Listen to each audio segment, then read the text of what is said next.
விளையாட்ட தொட்டண்டா இன்னைக்கு அதுதான்டா எனக்கு 3 வேளை சோற போடுது. நீங்க என்ன வேணா படிங்கடா, ஆனா ஒரே ஒரு தொழிலை கத்துக்கங்கடா. அதுதான்டா கடைசி காலத்துல ஏதோ ஒரு சமயத்துல நம்ம இக்கட்டான சூழ்நிலையில கை கொடுக்குண்டா.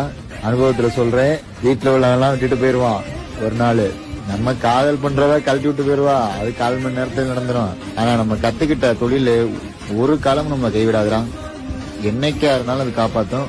முடிஞ்ச அளவுக்கு ஒரே ஒரு தொழிலை கத்துக்குங்க. அது என்ன தொழிலா இருந்தாலும் பரவாயில்ல.